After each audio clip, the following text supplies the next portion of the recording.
Hi, Hi, Ricardo. It's cool to see you. Hi, Karen. Good morning. Great to see you as well. So I'm super excited. This is you and I go back in and have done a great transformation together in a big company, and you've also read the book. So I'm super excited that you are the first of 10 people that I will discuss each of the 10 steps of the book with.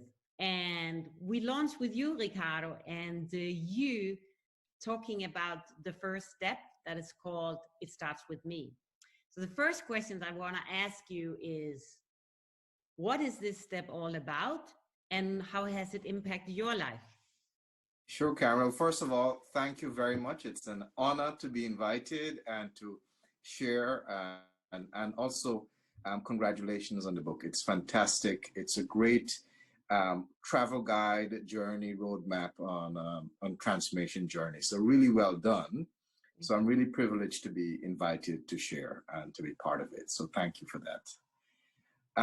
On your question, maybe I start with how it began for me, my transformation journey. It was actually a very challenging situation. I had a boss who I found very, very difficult and challenging to work with. He was extremely demanding.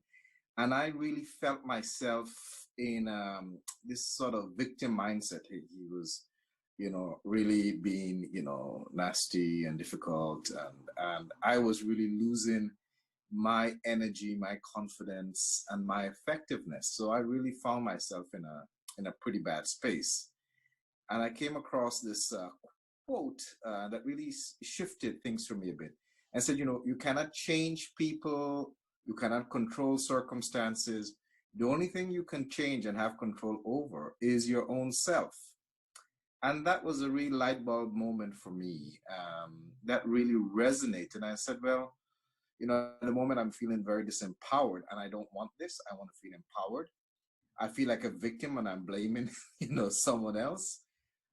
So what can I do? How can I get better control of what is happening in my inner space? Because, obviously I acted like, everything was fine and good, but inside I was really in a lot of pain. I was in a lot of stress and a lot of anxiety. And I really wasn't being able to be the best version of myself in how I led my team and also how I produced. So it was really impacting the quality of my work. So that was my wake-up call. And in terms of why I really like, this first chapter of your book, in terms of it starts with me, in terms of really begin to own for yourself and really begin to self-manage in a very different way to be able to navigate, not just at work, but in life in general. I compare it to being at sea and actually, using the elements. Sometimes it will get stormy, it'll get windy, it'll get wavy, but you have a bit control over the sails and the rudder. And rather than being tossed around by circumstances and situation and other people, you were able to navigate, at least I was able to navigate in a very different direction than where I found myself going. And what happens, just to slow it down a little bit, when you move from this blaming your boss in this situation to actually taking ownership of yourself?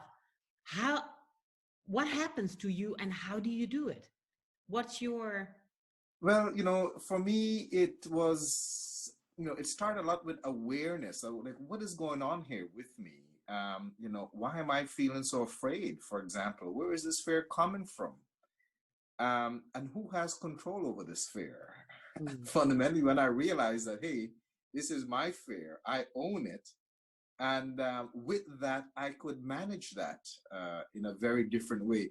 It no longer managed me as strongly. I was able to acknowledge its presence, say, yes, I am feeling fearful now. And I can still walk, I can still move, I can still do things.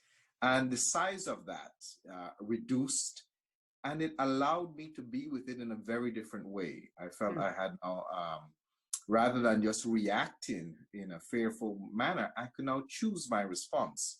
So yeah, okay, this situation is making me feel fearful now, but I choose a different response. I choose to say, okay, acknowledge it, but I'm not going to be afraid of it. I'm not going to be afraid of this individual. I'm not going to be afraid of this circumstance, but I'm going to choose a different response. So it really allowed me to feel a lot more empowered and a bit more in control of what was happening with me and how I could be in a situation. And what happened to your relationship to your boss?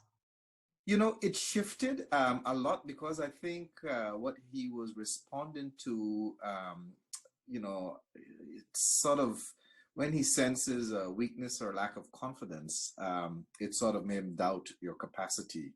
Yeah. That if you were not sure, then, you know, maybe there was something wrong in the thinking, there was something wrong in the logic. And if you can't be confident and strong in your opinion, and if you don't have the inner strength to have an intellectually rigorous, challenging, you know, response, then, you know, this lack of confidence undermined my credibility. So once I began to manage my fear and be able to be more confident, or at least project more confidence, or respond with more confidence, and lessen the fear, I began to earn more trust, and it began to shift the relationship fundamentally, because I began to show up differently, and the reaction of I growing up changed. It makes a lot of sense, and it makes me just think about that it also impacted him a lot that you showed up in a different way. He didn't have to be nervous either, whether you were qualified or not. Exactly. And the other thing is, you know, not to be caught up in other people's energies. I say, okay, look, this is yours. This is your monkey in your back. I can choose to take it or not. I said, no, I'm not take that. That's your stuff. You deal with it. Now I will choose how I want to be. And I'm very curious and very passionate about turning challenges into opportunity through the mindset. And you have, in a way, unfolded that in the story. But can you talk more about how ownership actually changes the way you behave, and when you start in, and it starts with you, and how you thereby can turn challenges into opportunity? Do you have an example of that? Oh yeah, there are many, I think. Let me just see a good one to share in terms of, you know, turning. I mean, obviously there's the relationship stuff, but I think what happens is, you know, when at least when I'm able to self-manage better, is you know, the sort of the mental calm that I'm able to have allows me to see things more clearly rather than in this cloudy, muddled fashion. And it allows me to be more creative and come up with more ideas, and especially my problem solving. I think if there's one thing that's helped me more in terms of being able to manage myself better, noticing us better, is my problem solving capacity has just increased significantly. And the creativity with which I bring to that problem solving is a lot more accessible. I have a lot more creative energy that I can apply to bring innovation into, you know, coming up with new solutions that I would not have even thought of before. But a lot of that comes with sort of creating that space within for that to happen. So this is inner self-management and awareness is the most powerful, you know, tool that I have. You know, the thing is, we are born with this thing called a self with a mind. It doesn't come with an owner's manual. And I think that's fantastic about your book. It really gives us some guide, at least it gives me some great tips and guidance in terms of really, how do I manage, you know, myself, you know, in a different way, and give me some ways to sort of understand how I can be more present.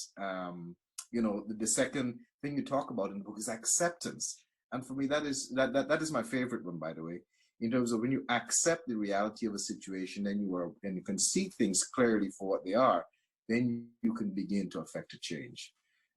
So very, very. Thank you, Ricardo. It's been fantastic to listen to you, see your face, and listen to your wisdoms. Thank you so much. Likewise, Karen. There's one last thing I'd like to add, maybe if there's time, you know, and that is not to underestimate the power we have in terms, not just for our own self, but the impact we create, you know, around us and in others. I mean, the example you use in the book in terms of stepping into an elevator and just having a presence of a smile on your face, even saying hello to somebody else who might be present with you in that space. The difference some simple interaction like that can make in terms of how we're being. And I think it's so important, you know, you talk about the mirror neuron and the impact we have on others, not to underestimate that, because we do have so much impact and influence about all that goes on around us, and especially with others. So I'll just end with that. This is a very important point. And you actually taught me about the elevator, because I can get into an elevator and be busy and look at my iPad.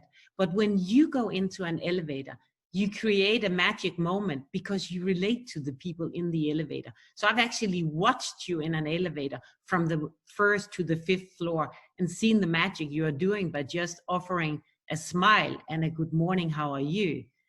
It's remarkable. So I want to thank you for that. Well, Karen, thank you too. So really appreciate having this conversation this morning, and good luck with the book. And I really hope, you know, a lot of people benefit from it. I know they will once they open it up. There's a lot of wisdom in there. Thank you.